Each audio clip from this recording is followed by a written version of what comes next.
Hello everyone, আসসালামু আলাইকুম। আশা করি সবাই ভালো আছেন। আমি আলহামদুলিল্লাহ ভালো আছি।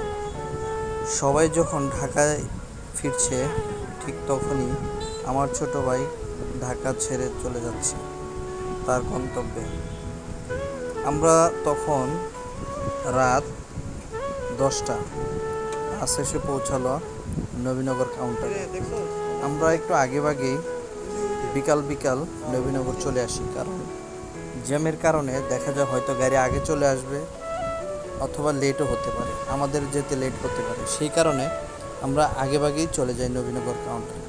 কিন্তু বাসটি এত দেরি করলো যে বলার বাহিরে। তো কি আর করার, কিছুই করার নেই, কর্মস্থলে ফিরতে হবে। আমার ছোট ভাই ওর ব্যাগগুলো দিচ্ছিল। আমি তখন বললাম যে ওরা এখানে 3জন ছিল, 2জন ফিমেল, একজন আমার ছোট ভাই। তো সবার ব্যাগে একটা করে টোকেন লাগিয়ে দিতে বললাম, কারণ তারা 3জন এক জায়গায় নামলেও ব্যাগ কিন্তু আলাদা আলাদা। তো সেই কারণে সবগুলো ব্যাগ আলাদা আলাদাভাবে টোকেন লাগিয়ে দিতে বললাম।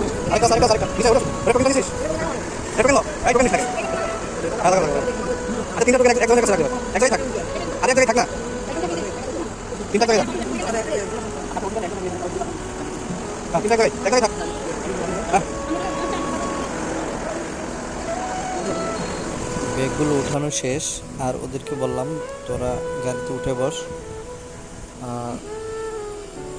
বাইরে প্রচুর গরম, যেহেতু এসি বাস, আগে আগে একটু গাড়িতে উঠে বসলে ঠান্ডা হাওয়া উপভোগ করতে পারবে। তো আমিও উঠলাম, দেখলাম যে ছোট ভাই আসলে ঠিকঠাকভাবে বসছে কিনা। আর 2জন ছিল, ওরা সামনে বসছে, ছোট ভাইয়ের সিটটা ছিল সিঙ্গেলে পিছনে। তো আসলে শেষ মুহূর্তে টিকিট কাটার কারণে আসলে সিটটা সামনে পাই নাই, লেট হয়ে গেছে। তো ওকে বললাম আচ্ছা ঠিক আছে, তাহলে বাই বাই দিয়ে দাও, ঠিকঠাকভাবে পৌঁছায় ফোন দিও। আর আমি এই বাসে করেই নবীনগর থেকে 20 মাইল নেমে যাব। সামনে চলে আসলাম, গেট লাগিয়ে দিবে এখন যাত্রী কেবিনের গেট আলাদাভাবে লাগিয়ে দেয়। আমি গিয়ে 20 মাইল নেমে পড়বো। তো যথারীতি বাস ছেড়ে দিল, আর বিলম্ব করে নাই।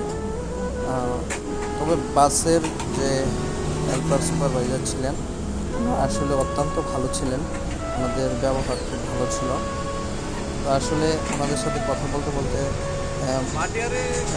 দ্রুতই চলে আসলাম। মনে হলো মাত্র উঠলাম, এখনই নেমে গেলাম। না, আসলে সত্যি ড্রাইভার সাহেবও অত্যন্ত ভালো। তো আসলে আমাদের এখানে সবথেকে বড় যানজট লেগে থাকে হলো বাইপেলে। তো বাইপেলে জ্যামের কারণে আসলে যত কষ্ট দুর্ভোগ করতে হয়, সেই কারণে আসলে বাস আসতে লেট করছে। ও আরেকটা কথা বলা হয় নাই, আমার ছোটো ভাই আসলে চট্টগ্রাম যাবে, কিন্তু গাড়ির টিকিট যেটা কাটছি সেটা কক্সবাজারের গাড়ি। ওর টিকিটও কক্সবাজারের আসলে টিকিট কাটা হয়েছে, কারণ কী জানি কী নিয়ম আছে, সেই কারণে কক্সবাজারের টিকিট দিছে। তো যাই পাইছি আলহামদুলিল্লাহ, এই নিয়ে কোনো অভিযোগ নাই। ভাড়া কিছুটা বেশি হলেও নিরাপদভাবে আসলে গরমে এসি ঠান্ডা হাওয়া খেয়ে সহি সালামতে পৌঁছাতে পারলেই আলহামদুলিল্লাহ। তো